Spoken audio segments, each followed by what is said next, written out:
Rockwell mountain retreat, Kakkadampoyil, Nayadampoyil.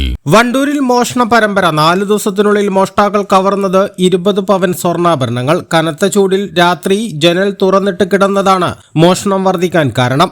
വീടിനുള്ളിൽ ഉറങ്ങിക്കിടക്കുകയായിരുന്ന യുവതിയുടെ 3.25 പവന്റെ സ്വർണ്ണാഭരണമാണ് കവർന്നത്. വണ്ടൂർ ശാന്തിനഗർ അക്കരപ്പറമ്പൻ അബ്ദുവിന്റെ മകൾ നജ്ലിയുടെ പാദസരമാണ് മോഷ്ടാവ് മുറിച്ചെടുത്തത്. കനത്ത ചൂട് കാരണം ജനലുകൾ തുറന്നിട്ട് ഉറങ്ങുന്നതാണ് മോഷ്ടാവിന് തക്കം ലഭിച്ചത്. വലതുകാലിൽ വേദന അനുഭവപ്പെട്ടതിനെ തുടർന്ന് നജ്ല ഉണർന്നു നോക്കിയപ്പോഴാണ് ജനലിന് സമീപം മോഷ്ടാവിനെ കണ്ടത്. ഉടൻ തന്നെ ബഹളം വെച്ചെങ്കിലും വീട്ടുകാർ ഓടിയെത്തുമ്പോഴേക്കും പാദസരങ്ങളുമായി മോഷ്ടാവ് കടന്നു കളഞ്ഞിരുന്നു. സംഭവ സമയത്ത് നജ്ലയെ കൂടാതെ 7ഓളം പേർ വീട്ടിലുണ്ടായിരുന്നു. വീട്ടുകാരുടെ ഉറക്കത്തിനിടയിൽ ജനൽ വഴി കൈയിട്ടാണ് മോഷ്ടാവ് കവർച്ച നടത്തിയത്. സംഭവത്തിൽ വണ്ടൂർ പോലീസ് കേസെടുത്ത് അന്വേഷണം ആരംഭിച്ചു. ഡോഗ് സ്ക്വാഡും വിരലടയാള വിദഗ്ധരും സ്ഥലത്തെത്തി പരിശോധന നടത്തിയിട്ടുണ്ട്. പ്രദേശത്തെ CCTV ക്യാമറകൾ കേന്ദ്രീകരിച്ചാണ് നിലവിൽ അന്വേഷണം പുരോഗമിക്കുന്നത്. 2 ദിവസം മുൻപാണ് മേലെ കോഴിപ്പറമ്പിലെ കോറാളിയോടൻ അബ്ദുറഹ്മാന്റെ വീട്ടിൽ നിന്നും 17 പവനും 3000 രൂപയും കവർന്നത്. ഒരാഴ്ചയായി അടഞ്ഞുകിടക്കുകയായിരുന്നു അബ്ദുറഹ്മാന്റെ വീട്.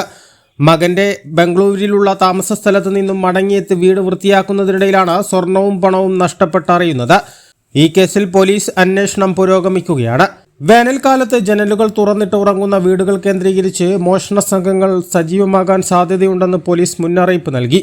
ഗ്രാമപ്രദേശങ്ങളിൽ ഒറ്റപ്പെട്ടതും അല്ലാത്തതുമായ വീടുകൾ കേന്ദ്രീകരിച്ച് ജനൽ വഴി സ്വർണ്ണാഭരണങ്ങൾ കവരാൻ മോഷ്ടാക്കൾ രാത്രിയിൽ ഇനിയും എത്താൻ ഇടയുണ്ട്. അതിനാൽ ജനൽ തുറന്നിട്ട് സമീപത്ത് കട്ടിലിൽ കിടന്നുറങ്ങരുതെന്നാണ് പോലീസ് മുന്നറിയിപ്പ് നൽകുന്നത്. ഇപ്പോൾ ചൂട് കാലമാണ്. ഈ സമയത്ത് മിക്ക വീടുകളിലും ചൂടിൻ്റെ അസഹ്യത കാരണം ജനൽ തുറന്നിട്ടാണ് മിക്ക ആൾക്കാരും കിടന്നുറങ്ങുന്നത്. ഇത് നിങ്ങൾ പ്രത്യേകം ശ്രദ്ധിക്കേണ്ടത്, ഈ കള്ളന്മാരൊക്കെ ഇപ്പോൾ ജനലിൻ്റെ അടുത്തുകൂടി വന്ന് സ്വർണവും അതുപോലെ വിലപ്പെട്ട സാധനങ്ങളൊക്കെ ശേഖരിക്കുന്ന ഗോൾഡ് പോലുള്ള ആഭരണങ്ങളൊക്കെ പിടിച്ചു പറിച്ചെടുക്കാനുള്ളൊരു ഇത് കാരണം ഉണ്ടാകുന്നുണ്ട്.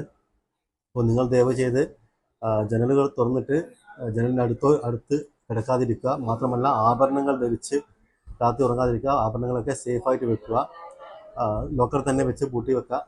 ശേഷം കൂടാതെ മുമ്പിലുള്ളയും പിറകിലുള്ളയും വാതിലൊക്കെ കൃത്യമായിട്ട് ലോക്ക് ചെയ്തെന്നുള്ള കാര്യം ഉറപ്പുവരുത്തുക. എന്തെങ്കിലും കാര്യങ്ങളുണ്ടെങ്കിൽ തന്നെ നമ്മൾ ഡയൽ ചെയ്യുന്ന രീതിയിലേക്ക് പെട്ടെന്ന് പോലീസിനെ എത്തിക്കാവുന്ന രീതിയിലേക്ക് പെട്ടെന്ന് കിട്ടാവുന്ന നമ്പറുകളൊക്കെ ഫസ്റ്റ് ഡയൽ തന്നെ ഓപ്ഷനിലാക്കുക. ഇതൊക്കെ ഒന്ന് ശ്രദ്ധിച്ചാൽ നമുക്ക് ഒരു പരിധിവരെ ഇങ്ങനെയുള്ള മോഷ്ടാക്കളെ നമ്മൾ ഒഴിവാക്കാൻ പറ്റുന്നതാണ്. ഇന്നത്തെ നാട്ടുകാരെല്ലാം കൂടി തന്നെ ഈ വാട്സപ്പിൽ കൂടി തന്നെ ഇങ്ങനെയുള്ള വാർത്തകളൊക്കെ ഒന്ന് ഷെയർ ചെയ്തിട്ട് കള്ളന്മാരുടെ സാന്നിധ്യം മാക്സിമം ഒഴിവാക്കുന്ന രീതിയിലേക്ക് മുന്നോട്ട് വരിക. അതുപോലെ തന്നെ ജാഗ്രതാ സമിതികളൊക്കെ ഇതിന് മുന്നിട്ടിറങ്ങുക. പോലീസിൻ്റെ കൂടെ എന്നും നിങ്ങളും സഹായത്തിനുണ്ടാകണം. നമ്മൾ ഒന്നായി നിന്നാൽ നമുക്ക് ഈ ഒരു ആപത്തിൽ നിന്ന് രക്ഷപ്പെടാൻ പറ്റുന്നതാണ്. ഈ ഒരു ബുദ്ധിമുട്ടിൽ നിന്നും നമുക്ക് ഒരു മുക്തി നേടാവുന്നതാണ്. അതുകൊണ്ട് എല്ലാവരും ശ്രദ്ധിക്കുക. ചൂട് കാലങ്ങളിൽ ജനലുകൾ തുറന്നിട്ട് ഉറങ്ങുന്നതൊക്കെ ഒഴിവാക്കുക. മാക്സിമം ശ്രദ്ധയോടുകൂടി രാത്രികാലങ്ങൾ മുന്നോട്ട്. ഉയരങ്ങളിൽ രാപ്പാർക്കാം, കണ്ണുകളിൽ കുളിർമിയേകും കാഴ്ചകളുടെ ആനന്ദവിസ്മയമൊരുക്കി റോക്ക്വെൽ മൗണ്ടൻ റിട്രീറ്റ്. സമുദ്രനിരപ്പിൽ നിന്ന് 3000 അടി ഉയരത്തിൽ ഊട്ടിയും കൊടൈക്കനാലും നൽകുന്ന കുളിർമയും സൗന്ദര്യവും കക്കാടംപൊയിൽ റോക്ക്വെൽ നിങ്ങൾക്ക് സമ്മാനിക്കും. കലാത്മകമായി സജ്ജീകരിച്ച 8 ഹട്ടുകളും പ്രത്യേകം സജ്ജമാക്കിയ swimming pool, children's play area, restaurant സൗകര്യം എല്ലാം കൊണ്ടും നിങ്ങളുടെ ഫാമിലിക്കൊപ്പം ആനന്ദവേളകൾ ആഘോഷമാക്കാം. Rockwell mountain retreat, Kakkadampoyil, Nayadampoyil.